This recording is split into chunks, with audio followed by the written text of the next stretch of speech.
Well, a very good day to you all, and welcome fellow YouTubers and VAT simmers. Thank you for tuning in. This is a very short tutorial which is focusing on the electrical startup of a 737-800 from a cold and dark scenario. Now, the reason for this, I've broken this down in several sections and categories because the cold and dark is it's not normally the state of the aircraft that you will receive when doing a transit flight. And by that, a transit flight, I mean a connecting flight from one pilot to another when they've terminated the service. However, for the purpose of this demonstration, this tutorial, I'll do a very short video on how to conduct a cold and dark startup, assuming it is the first flight out from this airport with this plane out of this airport in the morning. As I said, ideally, well, normally you don't do this in real life. You do a transit flight, which I'll cover in another video how to do all this.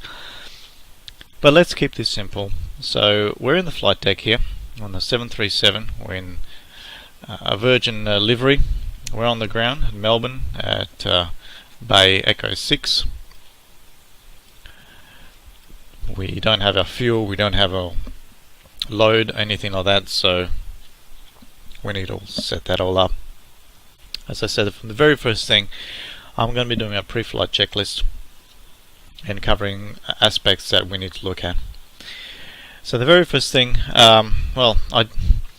there's a few things like fire tests and all that, which I won't be covering because this is something that I don't failures, as I said in my previous video, have been turned off, so I'm not going to expect any fires to come on board, or engine failures as such. So the very first thing to make it easier for everybody is we need to turn on our battery, because it's absolutely cold and dark, I can't see nothing. So let's turn on our battery, which will get some power to the aircraft. Turn the battery by flicking the switch downwards.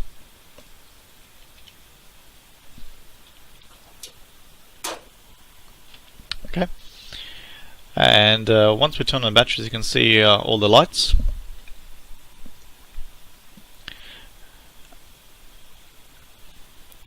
We would like at this stage to request ground power. However, before we do that, we need to let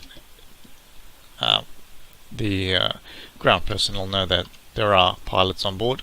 So in this case, we'd like to turn our logo lights on, our wing lights, and our well lights on. It wouldn't be a bad idea also to turn on the emergency exit lights, and also to adjust our lighting as well. Need to ensure the packs are off, our left and right packs. Again, if you're not familiar with the terminology, I highly recommend you visit the PMDG manual for this particular aircraft and read up about it.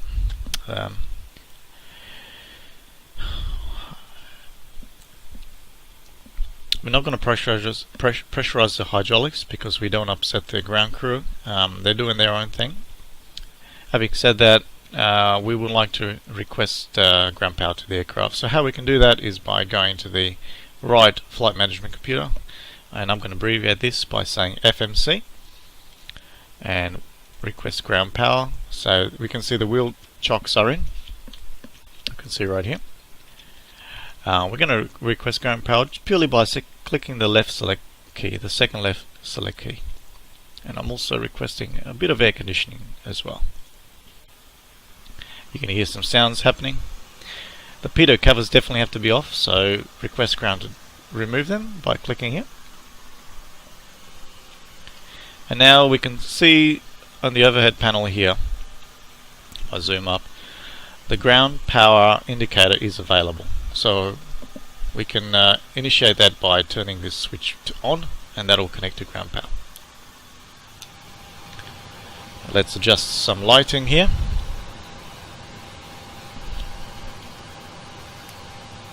You can adjust these lighting as you see fit.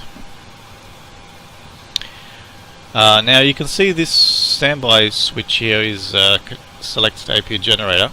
we want to flick that off to ground power. That'll give us 115 volts with a DC of 2868 of amps, and we know we are now connected to the ground.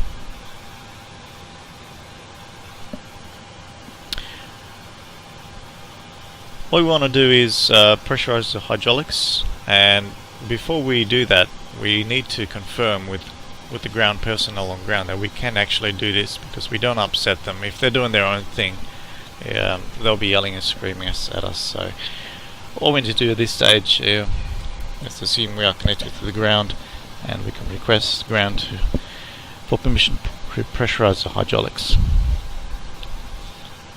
So we can say, "G'day, cockpit to ground." Ground will say, "Go ahead. Confirm pressurized hydraulics and verify nose gear steering is locked up." Ground will say,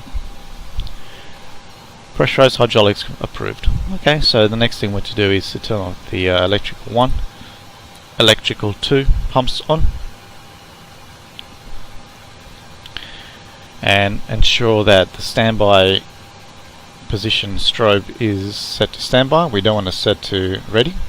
Anti-collision light off, wing on, wheel light on, and logo on.